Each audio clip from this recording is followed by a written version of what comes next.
Greetings, and today's deck is going to be this is the deck that's featured in Team Aretuza's snapshot. This is the tier 1 deck. This is the wildcard no portal syndicate deck. I'm going to leave a link in the description, of course, for Team Aretuza's snapshot, so you guys can check out all of their other decks, and they have them separated into tiers based on how powerful they are. They even provide guides for each of the decks. Obviously they're much better than I am, but I thought I'd share this deck with you guys simply because this is the deck that I've been sort of climbing the ladder with. I'm not really a syndicate player, but it's like this deck was on the top of the list because of how powerful this deck is. So I'm just want to go through a rundown with you guys, sort of how this deck works. And to be perfectly honest, I played quite a bit of the other strong decks that you'll find in the meta, and honestly this one kind of just trumped them all, at least for the games that I played. So I climbed up to rank 10 at the moment. I'm planning on going even further. I know it wasn't going to be a Gwent deck video, but like this deck was just that powerful, like I had to share it with you guys. You know, just see what your guys' thoughts are. If you guys do enjoy this video, please leave a like as always, and subscribe for more Gwent videos. I'm going to do it here now, and then I'll just get straight to the deck list. So, you guys have seen this deck at some point in gameplay, and this deck is super powerful because the wildcard ability allows you to bring out any special card, and if it's a syndicate card or a syndicate provision card that's less than 10, I'll hover over it so you can have a look. Yeah, so if the syndicate special card in your deck is 10 or less, so no Guardian Justice, stuff like that, then you get 2 coins. That is pretty powerful. The 2 coins on its own actually already make it pretty powerful, just simply because you have Syndicate already has a lot of coin makers, and in all honesty, whatever syndicate special card you get is always gonna have a profit. I think it's gonna be between 3 and 4, or maybe 6 depending on which card you play for wild card, but in this case it's gonna be between 3 and 4. And gaining that extra 2 coins, it's gonna have a maximum of 6, minimum of 5. That's still pretty powerful, and not only that, it also provides deck fin. So it's a deck fin card as well, almost similar to the tactical decisions from Nilfgaard, but this one you have a bit more freedom into choosing what special card you want. Yeah, and 15 provisions with this, especially with the Syndicate faction, with how powerful it's become ever since Iron Judgment came out. Sorry. It's become pretty powerful, so I can see why this card was on the top of the list. There are 2 versions of this deck actually. One uses Portal, the other one doesn't. The link I will leave in the description below will show both decks if you ever want to try the other version out. I just wanted to try this one out just because I think this one's a little bit too powerful, even though for me, someone that loves Deathfin, I would be more, you know, intended to go towards Portal. I thought I'd change my gameplay up a little bit here. So going down the list, we'll start with the Professor. The Professor is a pretty powerful card. It's a Salamandra card. You put a bounty on the unit and damage it by 3, and if you pay 3 coins, you ignore a target's armor. So this card pretty much, whether you tribute the 3 or not, you're always gonna get some sort of compensation back, because if you tribute the 3 to ignore the armor but you end up killing it, not only do you remove a somewhat decently good unit, but there is a bounty, so you sort of get that 3 coins back, or potentially more depending on how much damage it is, because bounty does give you coins depending on the base power. So if you damage the unit, let's say if you damaged a Egern down, not a Egern, sorry, bad example. If you damage, let's say for example an old spear tip down to 3, and you use Professor to kill it, let's say for example if it does have armor for whatever reason, you tribute the 3, you ignore the armor, you kill old spear tip, you get the, oh, I said old spear tip, so it's the 9 power version. You get 9 coins pretty much. That's how powerful the Professor is as a card, in all honesty. And even if you don't manage to destroy it, you do put a bounty on it anyway, so you still have that leeway for other cards to do their thing, such as Graydon, such as the, where is he? The Witch Hunter Executioner, you know, stuff like that. So even if the Professor doesn't succeed in its job of killing, then at least you still get that bounty on it. Of course, you will get you are going to see that there are going to be a lot of purified decks, especially common against Nilfgaard decks. You'll see a lot of the Imperial Diviners wanting to, you know, purify their units of the poisons and the bounties that this deck's going to inflict upon them. So there's that. Royal Decree, again, I just love Royal Decree, as you guys know. I think every deck that I've played so far has a Royal Decree in it, except for the ones maybe that I have taken off of other deck lists and not have Royal Decree in it, but almost always I'm gonna have a Royal Decree in any deck just because of how good it is, and obviously since it got decreased in provision to gotten even more powerful in that sense. I personally use it to play Madame Louisa, usually the first priority if, I don't know if it's a guy or a girl, I think it's a guy. If he's not in the hand, then I'm going to want to play him out because he's always combo with Savola. These two are a freaking powerful late game short round play. Very, very powerful. So there's that. Usually if Louisa's already out, then it's conditional. You could get out Philippa Alhart if you want to steal an engine. You can get out Moriels if you want to get that removal, that tall removal, especially against those Tibbers. And again, big monsters, good tall removal answer. You can get out Graydon, Azar Javed, really whatever you need to come out. It's very conditional. It just replaces it with a unit from the deck.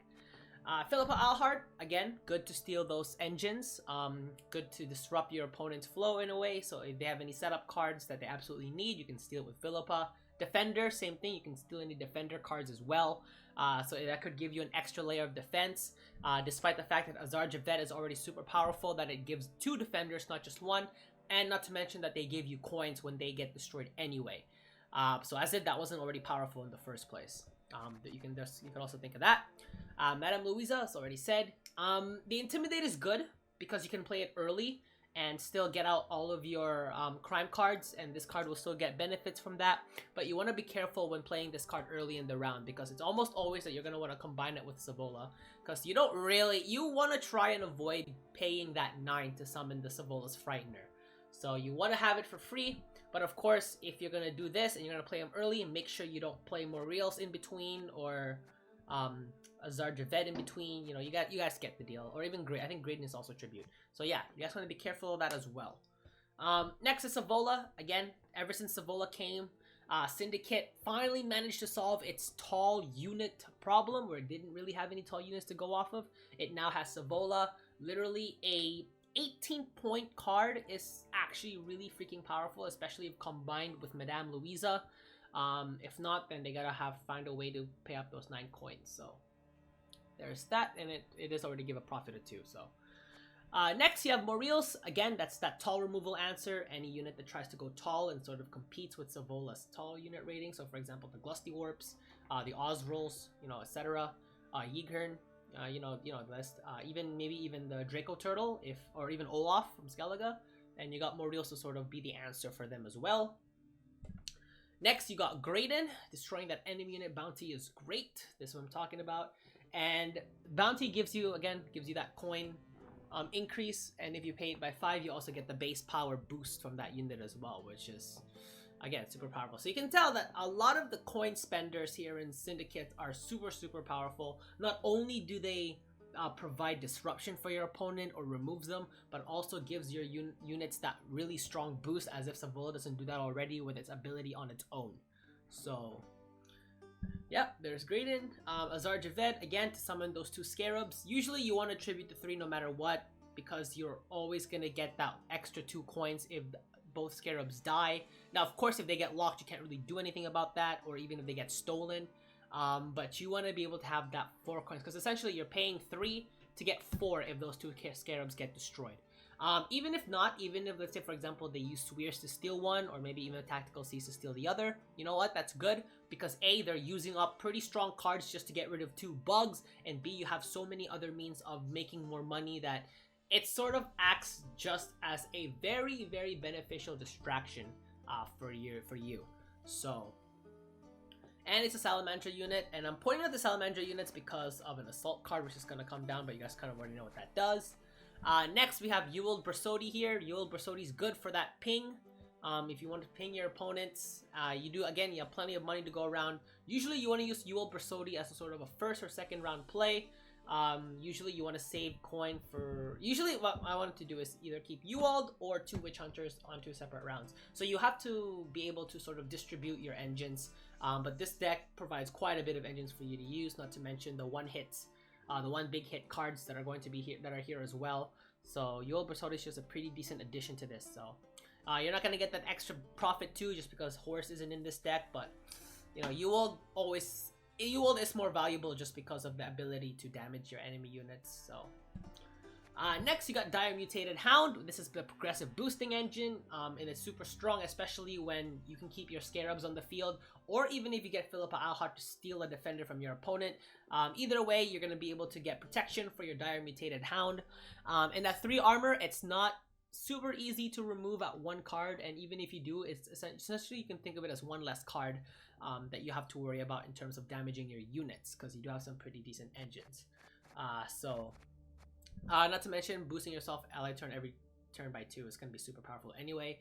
It can get countered by Peter, it can get countered by Geralt, Axie, Ildren, especially if your defenders get purified or destroyed, so you want to be careful about that as well. Usually you want to play this card very early, gives your opponent another thing to worry about, sort of, while they try and set up their own field, because every time they spend trying to disrupt your field, if they don't pay attention to their own setup, then it's going to be a bit of a problem, because you got to be able to balance that, especially against a deck that's pretty balanced, such as this.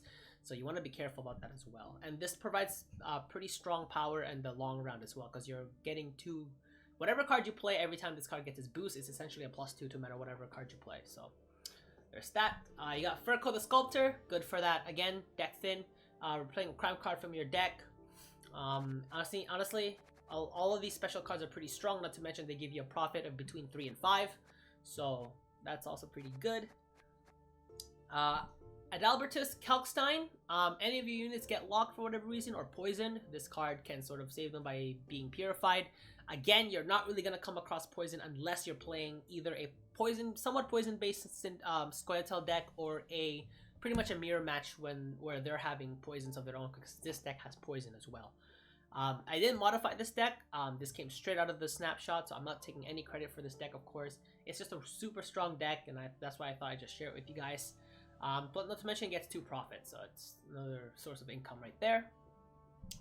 Next, you got Eavesdrop, good for that deck filtering. Not to mention it goes to the bottom of your deck, so you don't have to worry about ever seeing it again unless you mulligan into it. It's not like compared to Dodric in Nilfgaard, where it goes back on top of the deck.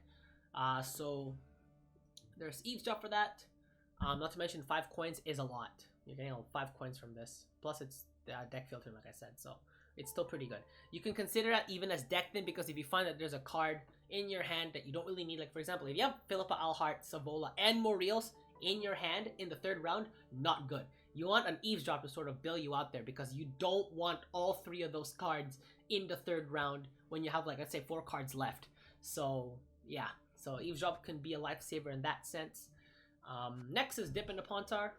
Damage by 3, profit 3. Essentially a 6 for 5. That's pretty powerful, to be perfectly honest. So yeah.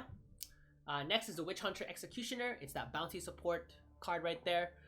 You can remove any unit you'd like, not to mention it's a profit 2. Otherwise it's bleeding, and bleeding can still be good because again it's sort of a prudent way of getting more power in the long run, especially if this card ends up getting destroyed. So because I find it that in a psychological way, people tend to not be so worried when it's bleeding versus when they damage it, because they're like, oh, at least my units are destroyed, it's still safe.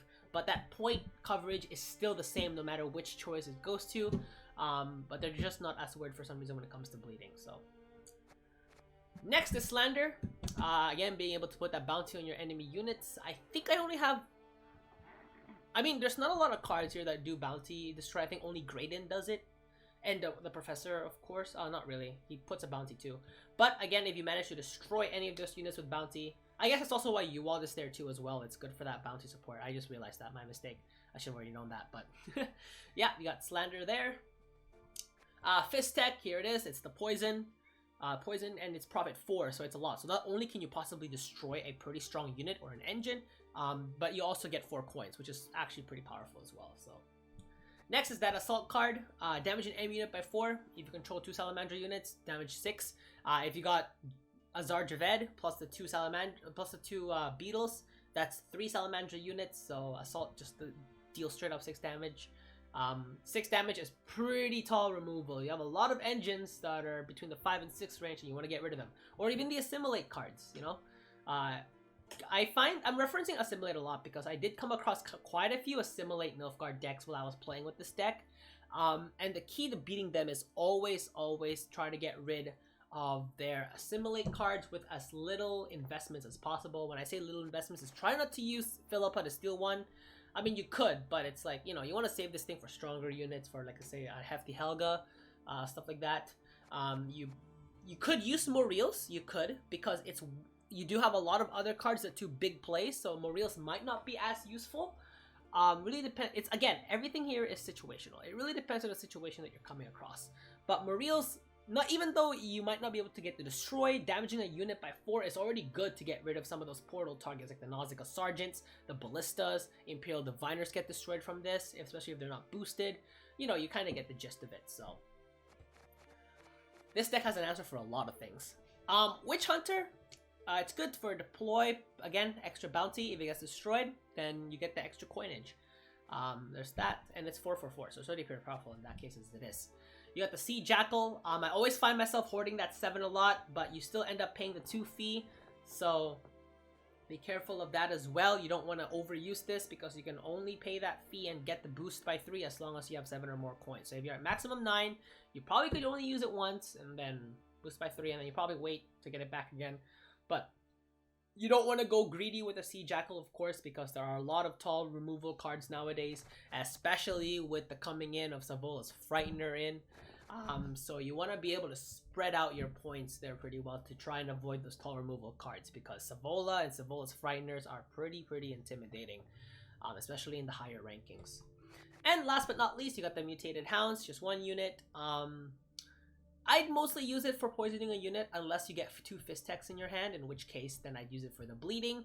Either way, it's going to either do damage. Either way, it's going to do damage, whether it deals damage or it just straight up destroys it. This deck, in all honesty, it's pretty well balanced in my opinion. Like, I was looking for decks that can do well in the long round and the short round. This deck is definitely one of them. Assimilate Nilfgaard tends to do better in the long runs, again, because of their tendency to summon a lot of assimilates and the tempo that they can bring as well. But against a deck like this, where you can steal units, you can straight up remove them, you got bounty for getting more coins, stuff like that, and even the poison as well. This deck has a little bit of everything. I would say that the main weakness of this deck is one that I kind of mentioned before, is if you have too many units that use up coin and you don't have enough coin makers, especially in the 3rd round. But at the end, that kind of goes all down to sort of the experience of the player. And I know that because, again, I'm not a Syndicate based player, and I've actually messed up playing this deck a couple of times where I found myself, shoot, like I have a Moriels, a Savola, a Philippa Alhart, and a Royal Decree in my last card. I only have like 5 coins left, and it's like, oh shoot, because I won't have enough for Moriels to sort of go to 6 and destroy. Well, I do with Savola, but it's like, you know, you really gotta be careful about how to play this deck. It is not easy to execute perfectly. Then again, what is? Because a lot of it comes down to, are you gonna get the right cards in your hand and all that stuff. I want to look for certain weaknesses of this deck because, like, I said, you're gonna see a lot of this kind of deck, especially if you try to move up the ladder to, like, let's say rank 1 and stuff.